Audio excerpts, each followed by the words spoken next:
Access pa Zodiak television in and bright Buju Kanyama mustudio mono ndi kalendi pare chinyama Anthony Isaiah kapena Isaiah Anthony komanso Henry Gome amene tikale tukambirana nkhani zosiyana zimene takutengerani. Program ya lero tikamba kwambiri zokhuzana ndi the Commonwealth Games kamba kuti matimu athu kumeneko ena achita bwino ena sanachita bwino tiunikira kuti kodi kweni kumeneko zaenda motani. Tininso ndi the Airtel Top 8 semi-final kumatero asabatai 2 games amene atipatse akatswiri amene afike mu ndime yotsiriza. We are also going to look at mmene zikhalira nkhani yokhuzana ndi masero ampira wa miyendo. Of course Goma nandiuzapo nthawi yake kuti bwanji Scorchers tinazo zimene zokhuzana ndi Scorchers. Takalani pamene tikuyamba program ya lero ya Sports Access.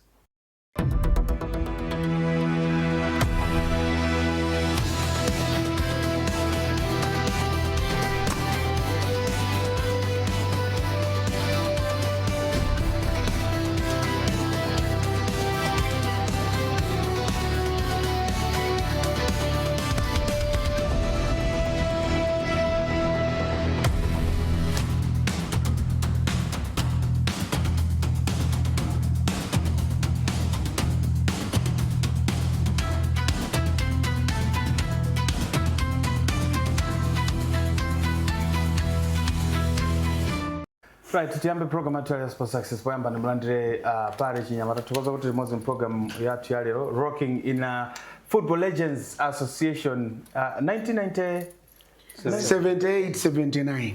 1978-79. Of course, the number meaning 1975 is this color. 1975, 76, 77, 78, 79. These 2 years are nothing Eastern Central Senior Africa Challenge Cup. The first time Malawi joined was 1975. In Africa Finals, it lost to Kenya Harambee Stars through post-match penalties. And Ponya and I think they are seeing it Damiano Maris. It's also not going to for Rachula as jerseys. And I was an anti-church member for your jersey mini. I was a member for your jersey mini. Scorchers. Yes, so good to watch. Do you think it's a Scorchers. It is about Sangaro, yes, Scorchers. What is Scorchers now? You think it's okay, tell me. I'm going to get a good thing for Scorchers. Isaiah, talk about the program at Sports Access. So, Mwambi. But you have sandwich, Bagari Vanda, we good. Henry Gome also rocking in Football Association of Malawi Moto Jazz. You must also Scorchers? Yeah, of course. Oh. Hey. What else? Many silver kadalipa no bon can in the Scorchers. Hey, can in come. But ya ni sima na Scorchers. Ya yi ya menya na sungwana. Ya Scorchers. Siti na ibezi limited jezi. Ai, inayo nayo kuma naivala tsimene timamenya game ichi.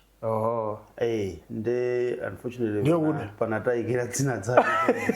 Sizikanaoneka bwino pa. Mukudumba, pa program. Ile ndilibe. Kosangalira. Yeye nyawa ndilibe. Mulibe. But I should say here now. That was akafa and guide. Akugaire. Kosa kula bwana. Ndilibe ndalama. 200. Amugona kula. Ndipaka kugaire. Ndilibe ndalama. 200 mpaka basi. 200 basi. Akula. Ndani ndilibe ndalama. Should I pretend? Wait a minute. Sidi mafuna kuti tijidwe baba weka manungu kama. How much do you spend on a Manchester United jersey? 50.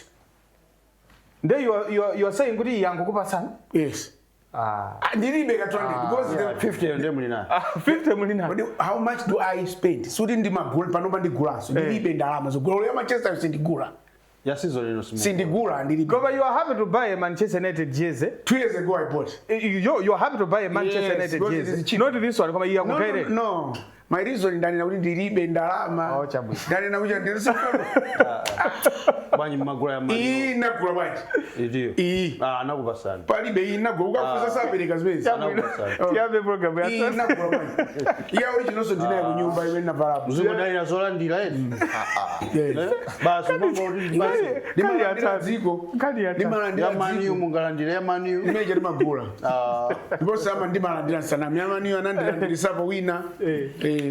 Palibe povuto. Chabwino.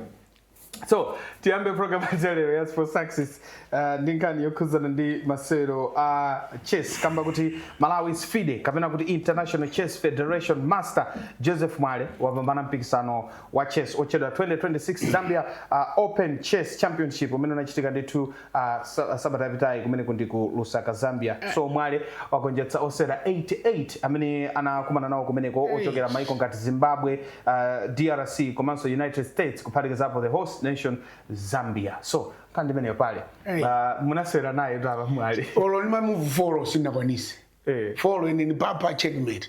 I think the guy is a genius. Tisana mizani 88. I think chipaka nachita yeye was just to retire. Ndo amenya aliyense wasalandani na umwangalira yose kufika pa grand master. Yeah, it's 3 days was a school ultimately a degree, then mageza pa masters, ena mageza pa professor. So sisi kutanthauza kuti ukafike pa masters. Yeah, makania nene maganizo wangu. Umaliza pene wafuni. Wona kuti iye uja vutu lake ndo iye uja wamenya pafupi ku Russia, ku Japan. I followed him everywhere. Yes. Amabwera ndi meno. Chasala ndi chani. But pale he's still winning. Why should he quit? Kuti sono apapa pali besanga ni menye ndazisiya. Menya nenano. Isaiah Joseph Mwale Joseph Mwale 88 players. That's a good achievement. Yes. God umonera anayambaniza kazingati. You should, that's what I'm saying. Anayambaniza kazingati ngati. But you grow in the game. Cristiano Ronaldo is still playing. Messi is still playing. Anayambaniza kakani. They are winning games. Some 13, somewhere 13. Ai wamenya. Okay. Ngosakangamira. Maza joka tu muri. Anajoka anzani muri chifukwa chokagamira. Anayo araba sa bori mwakula no sie ni box mkamfuze George Foreman. Ndi anamu My grandmaster uchesi, my grandmaster even ena mafide master. Alingati ino kumaomenyabe. Mwanene mwali. Gets better with. Yeah, situ kugana. Tukuna ulipenda kama mafina kuti usiye legacy ya bwino. Okay. Sina lose. Isaiah. Sina lose. Yeah, of course. Out of 89, wewe unkukabezo uno ndwe number 1. Ukana kauri mwina inali ya malogozo kaukari koza kumvetsetsa kuma unali ambiri oyogera maiko yena one nazo no. Kwawo konde antono amatenga ngari antono amadziwa bwino. So ineyo chimene nduona biwambiri ntono chess kwa kumanayi kuno kuti merenga ndi minority sports. Si anthu ambiri amene amayikonda. Komano ndimaona bengari kuti it's a few imene tikuoneka bwino kuti wena tipange invest kwambiri. Okay. Even ngati makopro or companies should invest kwambiri ku zinthu zimene zikuona zoti zikhoza kutika pamapo. Okay. Chess, even volleyball, some of those sports disciplines only I would know we need to support kwambiri. Okay. So chess, muntu only I would know wakamenya anthu 88 ose wasiya kulira. So I don't know impasses Fuso. Tifuna kwegome. Fuso akuli singatike pa map. Lilipo ziko ndakita pa map ndi Chelsea. Alipo. Okay. I have been The Indians. Yeah, kuja kulikirikira bwana. Kirikira. Chess sema atadi. Koma na wika na pa map. Yeah, individual. My point ndonena kuno. Okay, let's say rumina wakamenya. No, I wasn't disputing your fact. I wasn't disputing mangofuna. Okay. Gome. No, congratulations to Joseph. Joseph in the most, I mean, wa menya chess for highest level kumala kunoko ndi kumajita sobwino. He's mentioned of my international competitions I mean wakhala kupanga attend. Of course kwina kuti mwina amapambana kumabe is been doing well. Yeah. Tikatengera kuma ma players at chess amene na kumala kunoko and kuina mpikisano menewo is just another addition pa ma accolades ambili amene wakhala kupambana. So congratulations to him. Okay. And we wish him well going forward. I know kuna kuti kuli mpikisano ambili imene kubwera kusogoloko because ajita bwino chess panopo pakuoneka kuti pali growing interest with my initiative osiyana. For example, zimene amapanga Susan Namangali, the former president wa chess. I my initiative ambili amaposa tiana, amaposa chess kusera panopo ku prison, you go even on the streets, panopo ma street kids have masera chess. I my initiative ambili panopo chess ja kanu ngati kuti simasera amene anthu amaone ngati kuti mwina akagulukena kake. Okay, panopo chess ja bwerano kuona kuti aliyense is able to play and know now what we chess even in my school and initiative in my school and so on and so forth. So I think they have done a lot. As many zikupereka chilimbiki. So going forward akamachoka china Joseph wade kuti paka spokbwera sumafana inaonena kuti mwina kuzomajira sobwino pa international stage chonchi. Okay. So mkandi munthu ndidolo ngatana menya pale. Yeah, ine mkandiwerengera ngati ndidolo. Morana menya pale ngati ndidolo nesidolo. Fanati menya anthu amba ife. Okay, chabwino. Awa nawonso asiye inu mumango wina chaka chili chose. Sibonga awa. Naona cabinet yawo inazaza nditi chani tichata mbiri. Kodi muti aliyesa amene wawina ndoda wena wanga kwiti. Asiye na kupange computer nzawo. Nzingo wina nokha. Okay. Right. So kanimene yokuza ndi masero amene wa chess. Congratulations Joseph Mwale. Amene ndi FIDE master Joseph Mwale kamba kuchita bwino kumene ndi ku Zambia. So we move to tennis. Mwansanga. Of course I'm not going to allow the three people here to comment on this one because the former Grand Slam professional tennis player David Cardwell has inspired young athletes in Lilongwe after leading a 3-day tennis camp organized by Match Foundation to develop sporting talent. So Match Foundation founder Tadala Ngosi said the initiative demonstrates how organizations' commitment to using sport as a tool for youth development. So Cardwell, the founder of Tennis Africa and a former ATP World number 127 player, sponsored the one-day tournament, which gave participants an opportunity to showcase their skills in a competitive environment. So let's hear from Tadala Ngosi and as well as Cardwell, David Cardwell, who spoke to us after the event. Yes, sir. Yeah. It's David Caldwell. And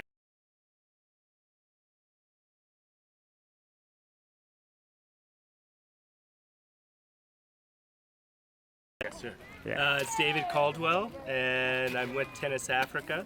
And I'd like to thank Tadala and Vincent and Anderson and the Match Foundation for hosting us. It has been an amazing week, and it has been an amazing trip to Malawi, and it's been incredible to watch how the kids have performed and improved and how much fun they're having, and it's really been a pleasure to be able to see it in person, and we look forward to coming back as soon as we can. Yeah, so I was lucky enough to come across the Match Foundation and was really impressed with what they've accomplished, and I wanted an opportunity to see it in person and really help us understand how tennis is being developed in Malawi, and also for us to learn, what can we take away from all the great things that are here to help the kids that we work with currently in Ghana. Yes, I mean that is the hope. After meeting and seeing everything in person, our hope is to continue this partnership. We've even talked about bringing our team from Ghana to Malawi next August so the kids can practice together and play and have a chance to meet new kids and play tennis with others. So that is our hope as we leave here tomorrow, that we will come back and continue to watch the kids here grow and get better and better. Today was one amazing day for the children at Match Foundation.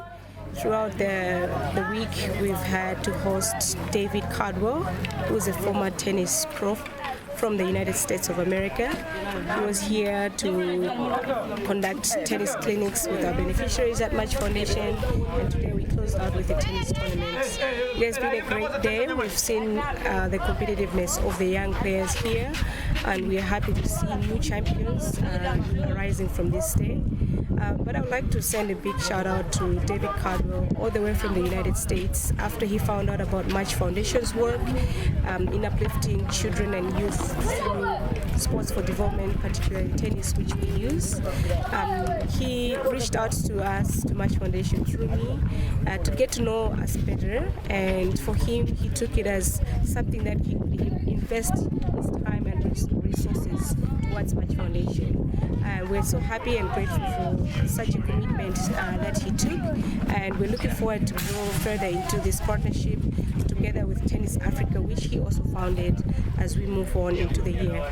And just looking ahead, we've already discussed plans that he will bring some of the kids that they're also training there to come to Malawi and compete and have tennis clinics with the beneficiaries of Match Foundation.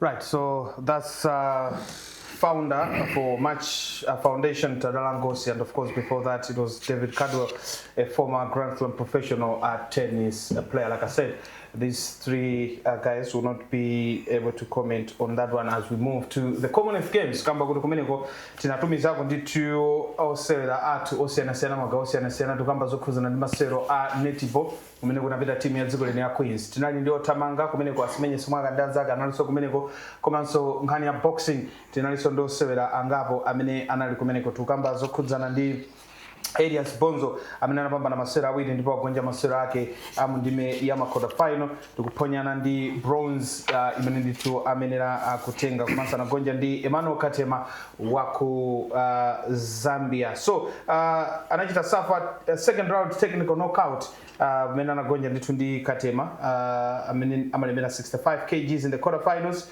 ya 2026 Commonwealth Games. Ngochirako a bit of highlights komanso nkhani yokhuzana ndi masewero a netball. So that's amene wanditu avala cha blue amene in blue that's Elias Bonzo amene amayimira dziko lino kumbali yokhuzana ndi masewero boxing. So talking about netball tukamba kuti Malawi masewera ake atatu amene yasewera before kukumana ndi South Africa tumana kuti after kukumana ndi South Africa. So Malawi inagonja ndi Australia 32-68 and then kupambana ndi makamaka inagonja ndi England so 38-73 and then kugonjetsa Tonga 55-49 malingana ndi menezina lili kumeneko. And of course ndikhulupirira kunena kuti yatsiriza timu imeneyi ya Queens masewero ake ku Commonwealth. Ndiyambire ndi Gome on this one msanga your overall assessment of how the Malawi team has performed. Of course we have got 2 more games to play on Saturday, but still so far your impression regarding the way many matimu ata amene tidatumiza komanso individual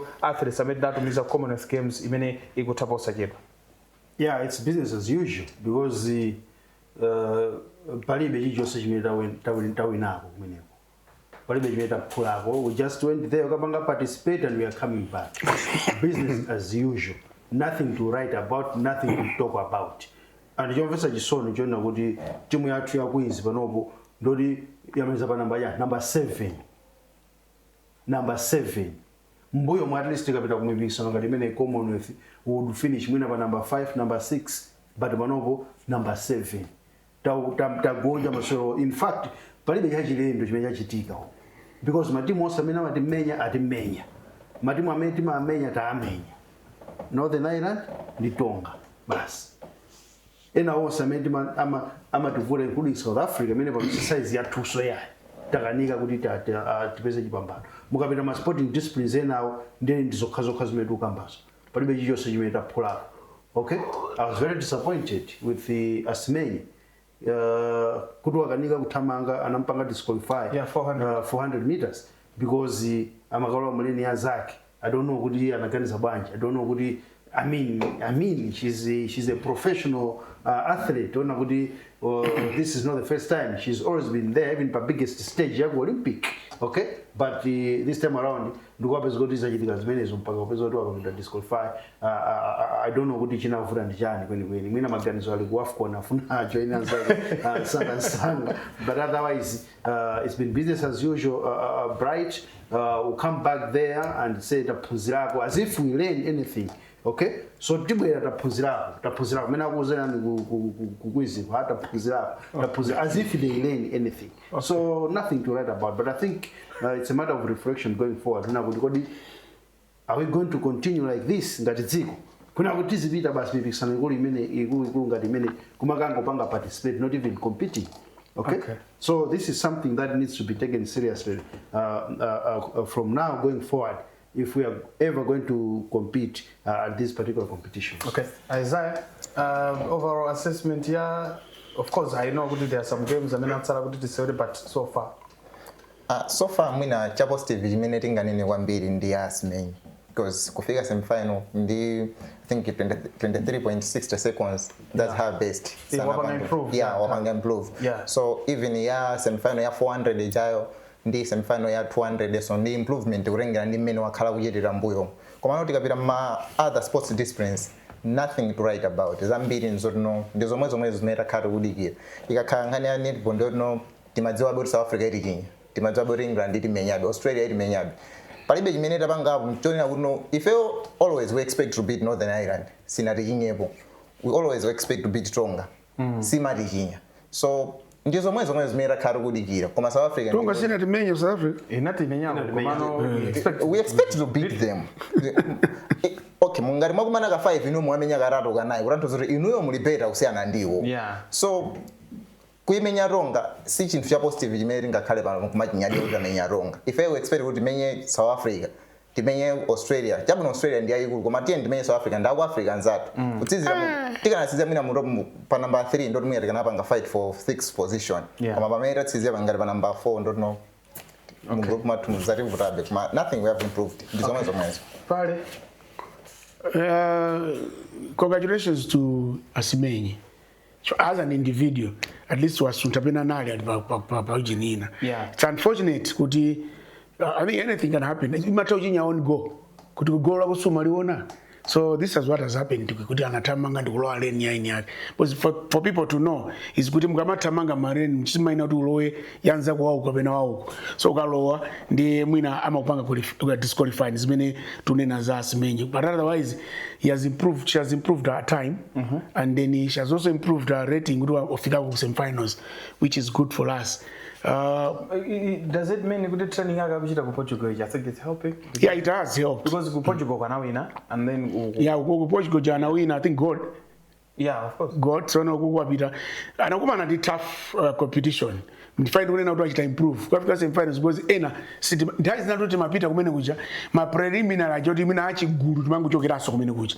But at least if you go kuti mafika pa competing with 8 people ndio utase wachita bwino kwambiri for the cameras will be focused on you koma wachita bwino kumene kwandandaulitsa kwambiri nendi ku netball kumene we haven't changed as much koma ndikaiona problem ene nayo it's not our play, it's not our technical koma I think in the height atu amena tita let down for kona ma interceptions amena mapanga maiko nga Jamaica maiko ngati Uganda they were using height advantages ismene analina so imene ndaiona ine kwambiri.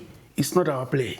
It is our height. But endurance, we are better off. Okay. Chifua dinaona ndi mina machitira. So mina tikabwereranso tingopempha ngati angate scouting. Inda ina wakukonda mpira that did my height attachment. Come I think we need to do something. Okay. Let's take a deliberate policy.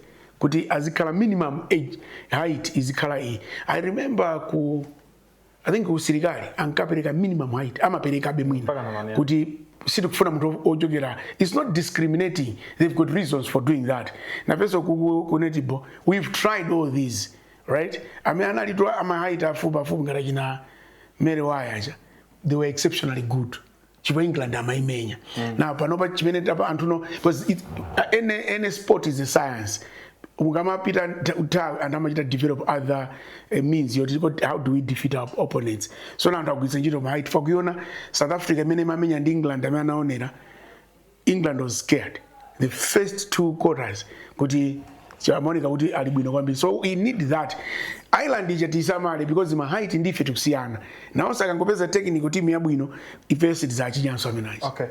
So zimene zokuza ndi masero a Commonwealth amene tinali nawo kapena akupitirabe of course kumene kundi ku Scotland kumene nditu akuchitika so tingowafunira zabwino amene atsalawo kuti asewere kuma so far no medal yet for Malawi teams amene asewera pakadali pano as of now. Of course the Commonwealth Games Association ya Malawi ikuyembekeza kuti mwina kapena the remaining games atakupatapo kena kake koma they have said kuti at least there is a bit of an improvement expecting the next edition mwina zazikulu zita kuzachitika. And now the big talking point yokuzana ndi masewero kuno ku Malawi, it is how the Scorchers akuchitira kumpikisano umene wa maiko amu Africa WAFCON.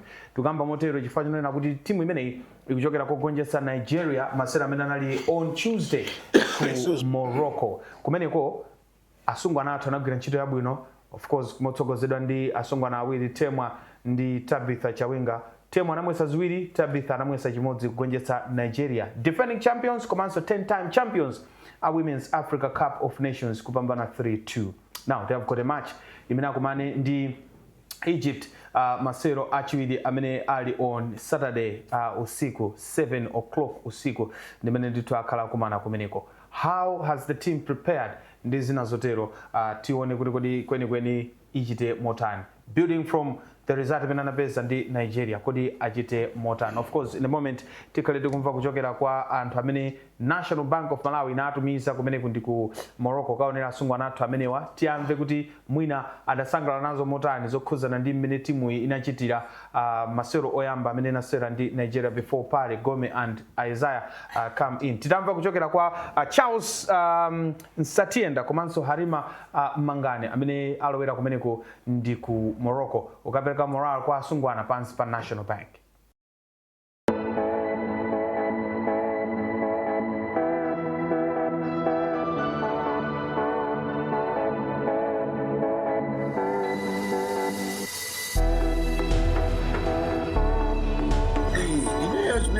Sasa kwambiri na tumene timafika palibe amene anatipasa chance kuti tingawine.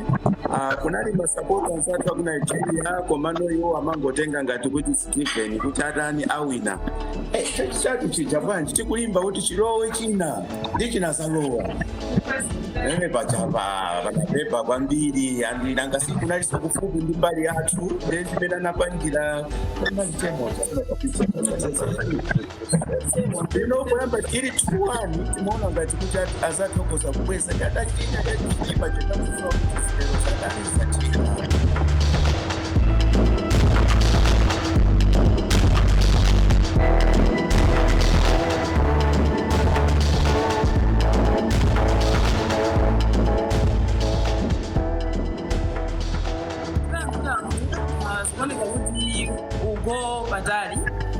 Because our players, they are ready for the games, and they are fighting, and I'm sure they will take this pace until the end. So we need to go far. So far, my games we end up, and I think we are looking at this Southern African teams. They are doing well. You saw Zambia beating Egypt 6-0, and Yadiba Sasso.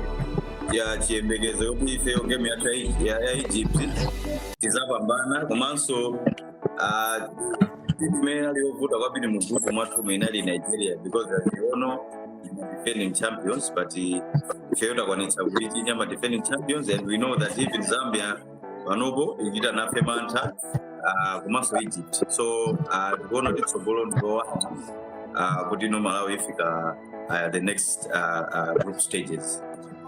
Ndipo twamwene aliko ndithu muna ma-100 komano azathu afinka nali ambiri komano kuti kuimbako ndeti naesesa kunali magulu awiri ena nali kukona uko ena uku ndipo nkhani sinali nambala nkhani nali kuzipereka so kunali aku embassy anabweraso kunaliso ana ma student nawo sanazipanga mobilize kupanga wa maflagi ile kunali obwera tinalipo ndithu afamu ife mawinazi bwana meya ku plantaya so anali kutiko konko ndi ujeni yawo fufusera icha deyai support ile kuti anthu unali ma1000 analochepa koma kuti kusiperekako mukana muona mawu athawa baba kunali kanthu ndithu apana kotabwera ku Fezi kupanga celebrate mascochers iwo ngamutha kuona unoko kuli ujeni sotanamba kupanga kale ma1000 of years tati mene achita asikana wandisabu otsatira timu imene ya Scorchers amene wapita kumeneko chifukwa cha National Bank amene ndithu anapanga sponsor Charles Nsatienda komanso Halima Mangani, ndipo panali mpikisano of course umene unachitika ndipo amene anapambana ndi amenewa National Bank yatumiza kumene yes osangotitenga kuchibwe tilibe 200 ya jezi osatiponya uji Anzana nawo mupikisano and they won apita kumene. Okay. Next time azalitenga boy. Right, now let's get to the games. Abenendi to Zikachitika makamaka yokuzana ndi Egypt. Starting with asungwanatu mmene akonzekerera ndi approach imene tita kuchita masera amenewa because the Scorchers if they are to win against Egypt ndiye kuti akhale kuti tikozana kuti miyendo yonse ili in the quarterfinals chifukwa akhala ndi 6 points and of course zitakhala kuti zatero ngupeza kuti Zambia yagonjetsanso Nigeria ndiye kuti zakhala officially Malawi yafika in the quarterfinals. But however, let's see kuti kumene chiyende ndi chotani. Do we stand a chance to beat Egypt pale? Yeah, we tili ndi chance yaikulu to beat Aigubuto. Chifukwa chimene tukali ndi Egypt ndio tita create a fear factor kwa Aigubuto kuti ngati amenyawo ifesa koza kuti menya. Kwaona sono homework ino ili ndi ifeyo ngati Scorchers. Chimene tufunika kupita tisapite ndi namumvaso even hayi akunena kuti ngondo isinate musakhale carried away kuti mwamenya ma champions chifukwa ndio amene mukuwapitira nawonso akonzeka chimene mwina chinavuta Nigeria is kuti akonzeka amangodziwa mwina anthu awiri aja Tabitha ndi tema as the threats koma not the whole team worked together as a team so apa pafuna kuti ngati tikupita meno wanenera yokonera kuti timenye Egypt and tauze aneba aimenye Nigeria fakangoimenya we have qualified for the quarterfinals kuti ngati aluza ikangoluza Nigeria we have qualified automatically ngatinga imenye but actually even a draw would be good for us because we got in this if tikita qualify yes tikita qualify fail whatever the case is remember angoimenya ola chite draw koma chance ikakhala kuti ngati Nigeria ingamenye Zambia if titaimenya Aigubuto chance yoti kuzatuluka ndi 6 points ndi yaikulu chifukwa ndi kuti Zambia kandi 6 most likely it's a calendar kuti it's a candy 6 yes it's a goal it's a goal in many matters of foot because Nigeria and 6 Zambia 6 ifeso 6 chifukwa ife tikumana so Zambia kumapeto so itakhala kuti awinira to Zambia ifeso tawiniratu iyo nja cross border talking timenye mpira okuti tisazibweteke for tonse tikupita kuti kota ida akali qualify but it will be a beauty tinene zona if Nigeria can lose. Oh. Beauty kalapo kuti mpira usamazolowereke chifukwa namba maclip amene akumatuluka from the Nigerians koma fuza kuti Malawi ali ndi internet amene mpaka na kuti chinyaife anena zinthu zambiri zomanyoza zija so azindikire kuti kunali Spain itu 2010 itaponderera kose kukaponderera so ku UEFA koja Euro kukaponderera inapita chaka chinacho inatuluka mwachangu so sizi kutengera kuti chifukwa anali ma champions akali ma champions for 10 times they've been to finals 13 times whatever amenyedwa ndi Malawi convincingly and ndipo ali ndi mwayi anthu amene akanamenyedwa zigoli zambiri ko basi osatiso pang'ono chifukwa tinakauti na unfortunately city na chinyebo zigoli iyo inali njomba imene ina ndi condress kujesa nyomba awiri kwawo njika basi komano nkhandi yone kuti tichite focus as a country ngata chinafazira kutimva achite focus kwambiri game imene kubwerayi we need it at all costs if aliyense no adzakhala pa screen. Aben, how do you defeat Nigeria and then lose? How did we defeat Algeria 2010? African Angola. Was it Angola? We defeated 3-1. What happened to the next games? We lost all the 2 games. But not very serious. It was 3-0. Yeah, we beat them 3-0 and Nigeria in the team.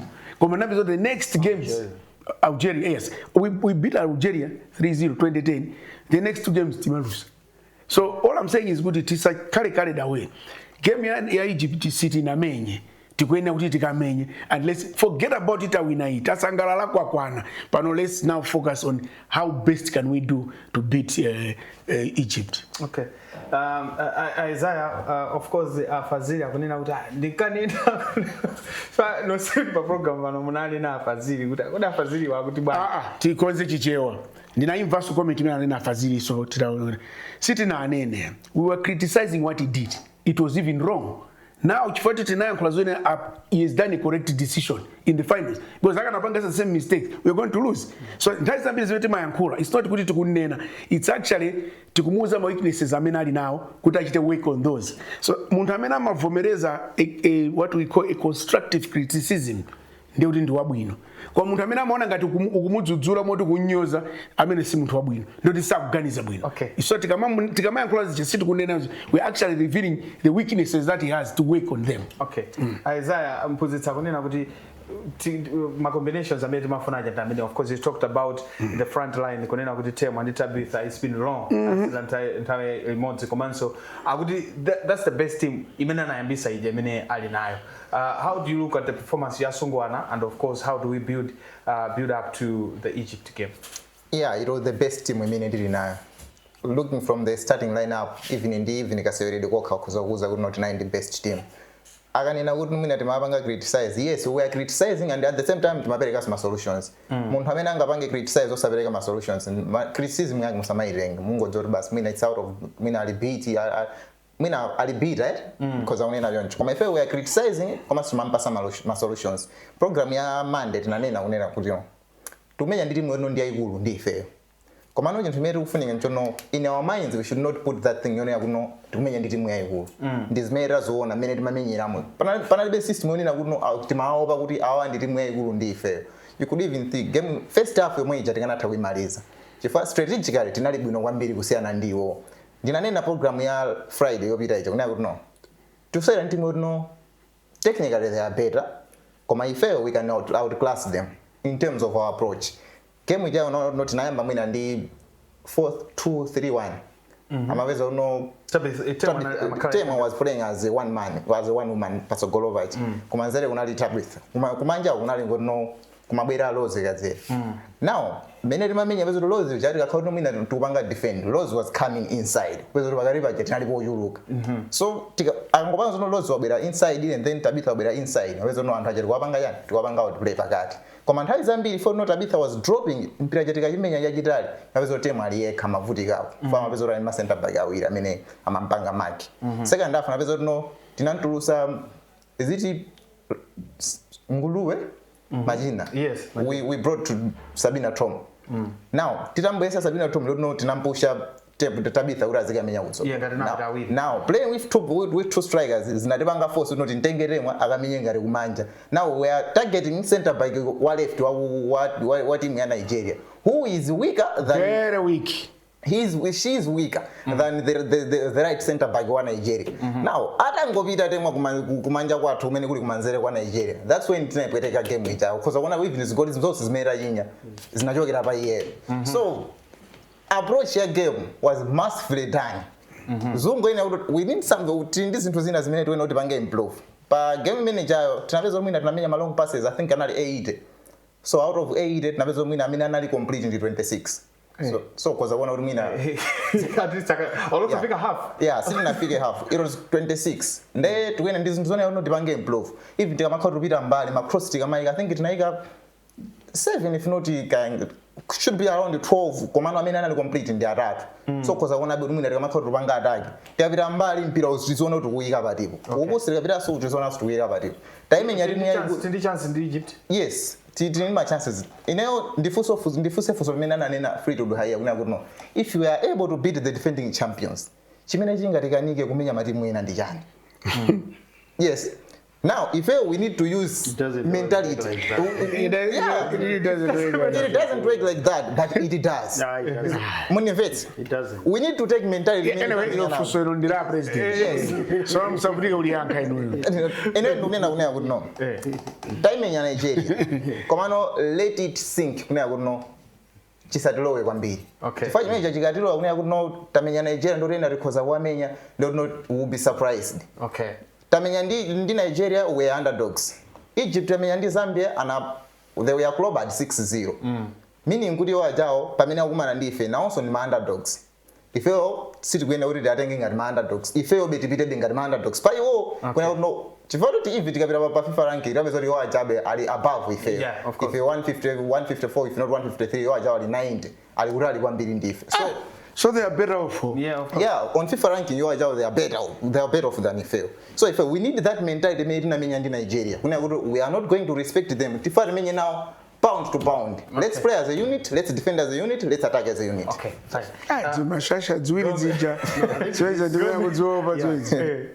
I think this WAFCON kaligirani guy pajama mama yankulira za AFCON za kosa scotch azima yankula ngati ndani bachi goodwill ambassador. That has to be put in. Aya nandi basa. Sasa kuti nda goodwill. Aya nandi basa ukatsika.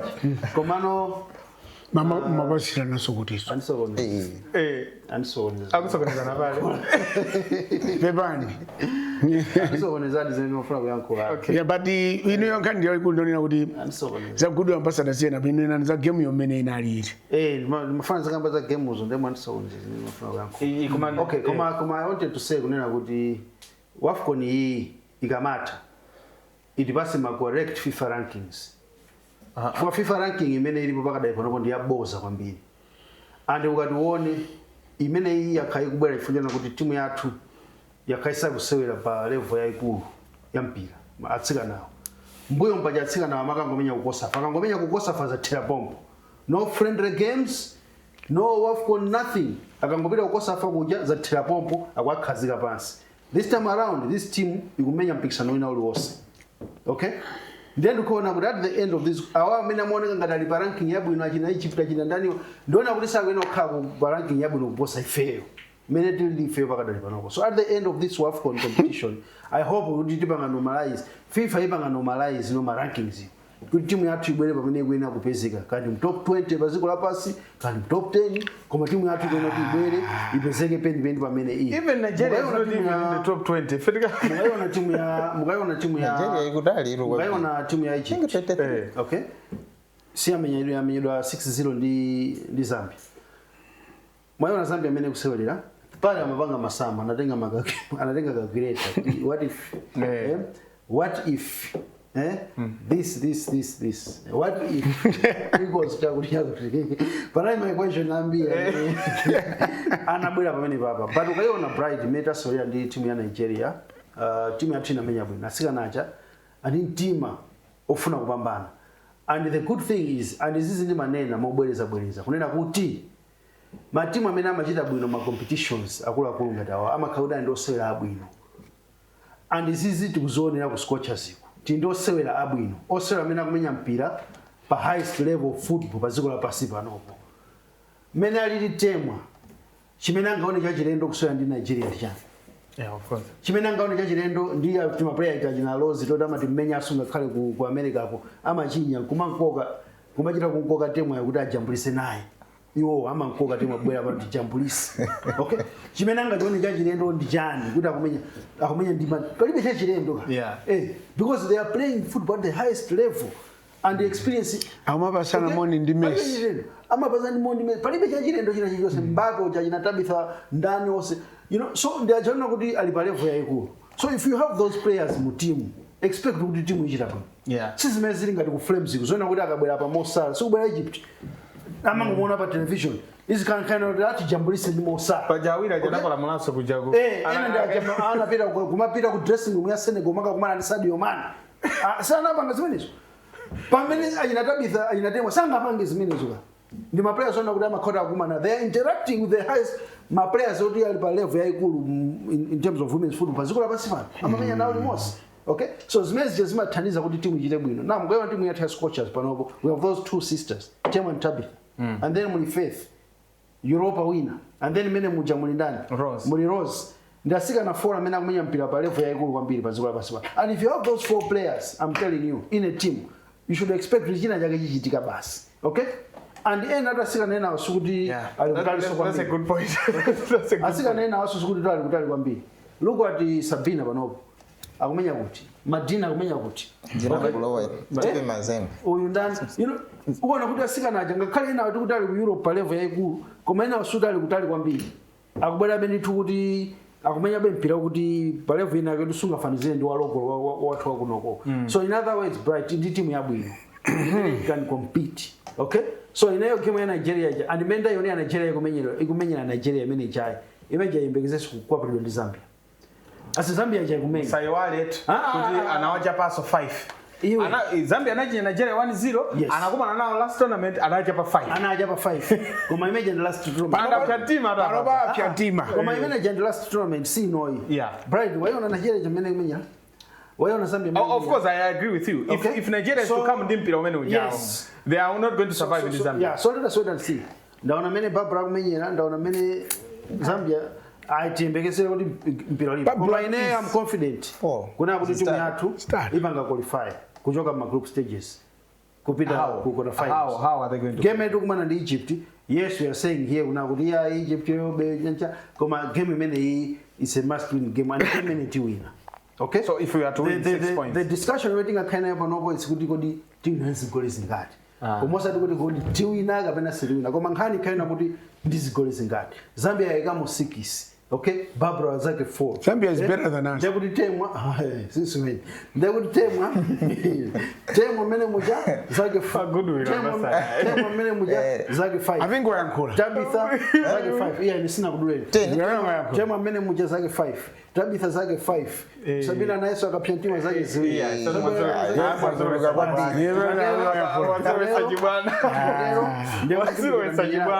Zambia yukagwira sonchilo pa Nigeria. Tikatero ife ndianepa Zambia tikunyamuka ulendo ovita quarter final. That's going to be nice.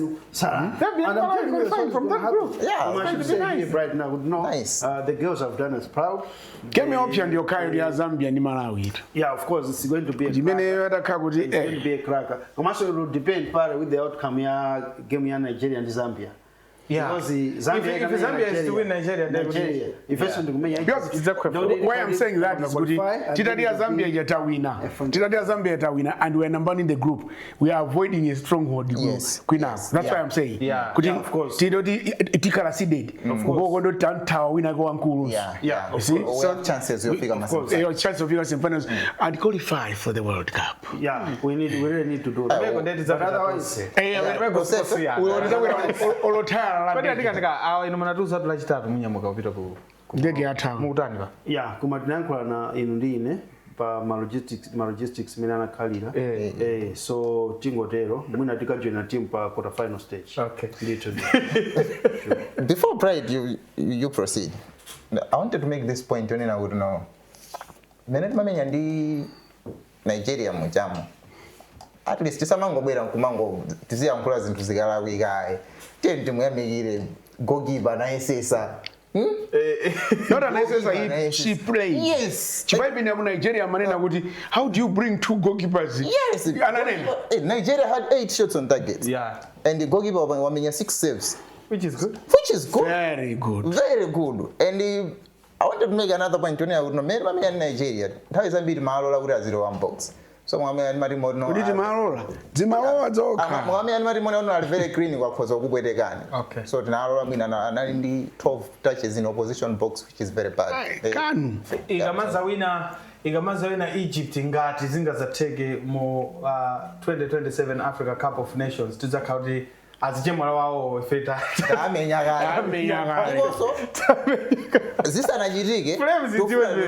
Zisa najirige sasa zimeriza menye wafata amenyega yao. Yo azakanga rimina obangari. Akubize. Arizuza ntawe. Okay.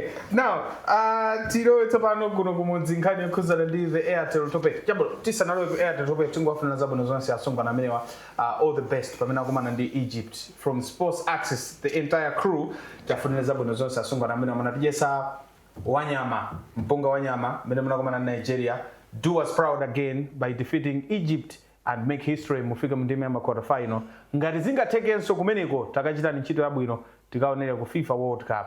We have to have Temwa and Tabitha at the best place in the world, the FIFA World Cup. Kumene mwina atokhala ndi mwayi omawina nawo zima Ballon d'Or ndi zina zotero because they have done exceptional well ku club. Mwina kumene chimachita let down.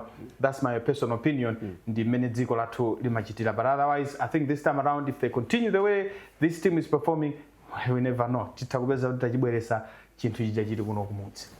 Anyway. So the Airtel Top 8 liko kumatelo Asabatai, that's the semi-final. 2 games happening Muzinda Walilongwe pa Silver Stadium, and it is masero amene mwina poyambira panaya a bit of confusion malingana ndi anthu mena monera koma panebe confusion imene kutuluka because farm had already set china chilichonse in place. The first game is on Saturday pamene tukamba kuti Karonga United ikhale kusewera ndi Ekaya AFC. Ni masero amene akubwera Karonga inatulusa the Giants. Silver Strikers, 2-time winners, are Airtel Top 8. pamenenso anyamata a timu ya Ekaya adati lusaso the Giants, another giant amene the FCB Nyasa Big Bullets. 3-time winners are Airtel top 8, and of course 4-time winners are Airtel top 8 and matimu awiri amene wa akukumana. One of them Africa Mundime Youth Series. On Sunday we have got another blockbuster tukamba za masewera pakati pa timu ya Blue Eagles paka makaikale Mighty Wanderers komanso anyamata amene a timu ya Blue Eagles on Sunday. So let's just be quick on this one. Ndiambire ndi pale Saturday, so it's Karonga versus Ekaya, a big one. Palibe so zoti a big one. Osewa magame awiri ya Saturday ndi Sunday, they're all crackers. Chifukwa ukaona amene ili Ekaya ndi timu yabwino kwambiri, and Karonga ndi fear factor to amenya champion, awanza amenya champion. Onse wazipita ndi unena kuti sitingamenye Bullets nkutuluka, sitingamenye Silver Strikers nkutuluka. This will be a cracker on its own. Imene koza za gwetsa anthu pansi ndiso ndifenda ona nthawi finding ngone nato ikoza za dzidzimutsa ndikozo khala ya Sunday. Okay. Ya Sunday ngati anga zatuluka nyamata kulali rubani anodza kuomoka naye chifukwa ambira kuipatsa noma kuti ikoza kutenga ukamamva akamayankhula. Why? Because of matimu zamene atsala akuona ngati kuti andi kuti yatsala Giant ndi Wanderers chimene chinoma itenga akuluakulu mpira sumayenda choncho, and mpira ulibe chisoni uli pang'ono. Wanderers ngatifuna kwina ingokonzeka usati pang'ono ikonzeke kuti tukamenya kafu awa afereza ini. Okay. Ngara kuna konzeka awa afereza ini kawine nkoma izakhala kimi yabwino. Okay, Isaiah atoni sakale ndawe hapa. Tisankhule zambiri ndi magame opsa wasewa. Okay. Ekaya inamenya Bullets, nobody expected them to do it. And Karonga ndori inabanga push yo opsa kwambiri 3-0 game ora mafa 2-0. So awira mu game ora they energized. We just wish them all the best. Komano game ya Wanderers ndi Blue Eagles anthu asairenga ngati game opheka Wanderers because nthawi zambiri Blue Eagles mukapu game imakhala timu yovuta kwambiri. We even saw it now inapo FDH akumenya mu chipiko. So even here topo it now inapo 2018 anamenya Bullets pa bingu pa chapo uswanyisa mipando. So ndi timu yonena kuti no simungayiphekeseka kha kuti no komano Wanderers yomandi Blue Eagles nthawi zambiri they come up top. Okay. Yeah. Chabwino, Gome, the two games? Ekaya versus Blue Eagles finals. Koma nkhani imene yandikhulumisa ine kwambiri. Mafika kale kumene? Yani na mkazo wao. Musawatsutsi. Ekaya versus Blue Eagles. Koma no, you know, game imene iyi takati kuvutika venue kuti kodi isolera kuti until football session says kuti isolera pa silver. Yeah. Because pa bingu bingu anaitseka kuti sapangise host ma games. Chifukwa kuti pa bola paja tikukonzapo chifukwa cha inspection imene kubwera ya kafu as regards ku ma games amene tikaitu kusewera ma Afcon qualifiers. And tasiya kuti tisausewere ku masewera mpira wamiyendo pepacha koma pakabwera dance. Imene ndi fundraising yoti tikonzere stadium. Dance ndi masewero.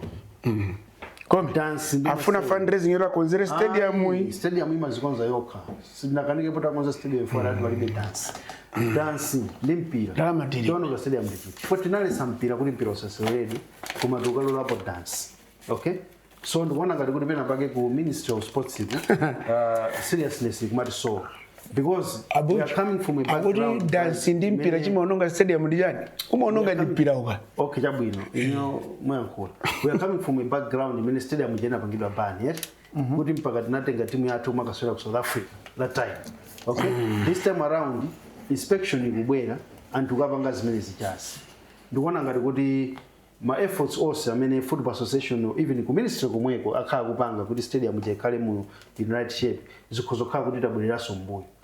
Okay, so pena pake I think ku ministry ku aziopanga we ma priorities yawo ndikumaona kuti kodi chimene chingathandize ndi chiti chifukwa dance paper chasoti imachitika every time chimene chimachitika paper limeja ndi bolo la mpira and that's the only tikamati kumweko ndi stadium ndi imene ichayoka basi ena wasima stadium yani zikamba kama mtu wabuka. Okay. Sanga virise basi. Vuto mtu anabuka kuti kumanza. Okay, vuto is not the organizer. Amatasi si vuto. Vuto ndi amene akuti pangira manage stadium. Okay? Amatasi si vuto. Sana la kujijose iwo anabuka anavomera. Kama vuto ndi amene akupanga manage the facility. Kuna kuti azitha kuona and in 6 months we knew kuti ma qualifiers kizaya bad. Vuto. Okay? Tilibe ma facilities okwanira. Biggest problem that we have. tiri vuto tiribe mafacilities okwanira tingopemphera kuti timange mastadium ambiri tingopemphera kunena kuti no zisazafika kunena kuti no Isaiah munga mwadzina anu la charity mulungu alizochita zambiri osati tipempherere stadium isama ndikunena kuti no tingopemphera zisafike size one kuti zikamenyanso South Africa national team last time muzipemphera jani CAF president amapanga press conference aita kunena kuti no sitifuna kuti tizoona matimu azikamenya maiwe so mwina tikhozopeza kuti agwaso mu trouble yomweyo koma ngati kuti if it happens kuti zachitika zimenezo then boma should be prepared. Okay. Kuti ulendo uno boma has never failed. Anatuza mama ameneyo. That was 2 years ago. He said that but I think boma has never failed. Has never failed. And it will not fail this time. Okay. It won't fail. Ndatokaza kambiri pale chinyama kamba kubera program atale. Ziko ngwambiri FIFA huko. Temalizatu. Ya imeti kambirane mande ndiye kula unena gomo. President yani Infantino. Awe yani mavuto ambiri tikwambirane mande imene. I'm surprised kuti CAF is here to issue a statement. Yatulusa statement. Atulusa statement. Even Asian apanga review anaongeza jisoni. ndama zimene upanga Ndatokaza kambiri pale chinyama kamba kubera program atale ya Sports Access. Ndatokaza kambiri Isaiah chifacho kubera so program atale. Komanse Henry Gome anambisa program kumapeto kweli awa imene timaliza pale. Imene imande imene. Okay. Izambire imene. Kambira khani imene yokhuzana ndi what is happening ku FIFA because FIFA akunena kuti afuna kuchita create a new commercial entity imene azichora kuti FIFA Forward Enterprise imene aigulitsa kuma investors ndeti zakambirana yanda backlash chokera ku UEFA yanda backlash chokera ku CONCACAF komanso Asian inaonso ayankhulapo so all those things federations also yes all those things tiyankhulapo zokhuzana ndi ine ndi Bright Bujo Kanyama tithokoze kuti naipenepo kuonera program imene munaipenepo kuonera program imene tikumanenso Monday with another one Sports Access imene zakhale kubwera probably mwina muzakhale ndi Aida Mwambazi.